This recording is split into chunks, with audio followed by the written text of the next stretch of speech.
ఒక పిల్లవానికి క్రికెట్ ఆడాలని ఉంది, కానీ ఆడితే బంతి తగులుతుందని భయపడుతున్నాడు. ఈ పరిస్థితిలోని సంఘర్షణ రకమేమిటి? ఒక పని చేయాలని ఉంది, కానీ ఆ పని చేస్తే ఏదో ఒక ప్రతికూల ప్రభావం వస్తుంది అనుకుంటున్నాడు. కాబట్టి ఒక ప్లస్ పాయింట్ ఉంది, ఒక మైనస్ పాయింట్ ఉంది. కాబట్టి మనకి ఏ సంఘర్షణ అనేది? ఉపగమ పరిహార సంఘర్షణ.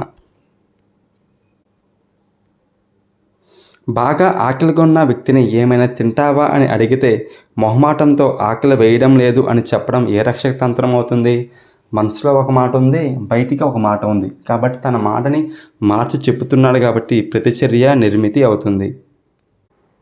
నైతిక సూత్రంపై ఆధారపడి పనిచేసే ఫ్రాయిడ్ యొక్క మూర్తిమత్వ నిర్మితి ఏమిటి? నైతిక సూత్రంపై ఆధారపడి పనిచేసేది అత్యహం. దాన్నే మనం సూపర్ ఈగో అంటాం. ఇడ్ అనేది ఆనంద సూత్రంపై ఆధారపడి ఉంటుంది. ఈగో అనేది ఆదర్శ సూత్రం లేదా వాస్తవిక సూత్రంపై ఆధారపడి ఉంటుంది. సూపర్ ఈగో అనేది నైతిక సూత్రంపై ఆధారపడి ఉంటుంది.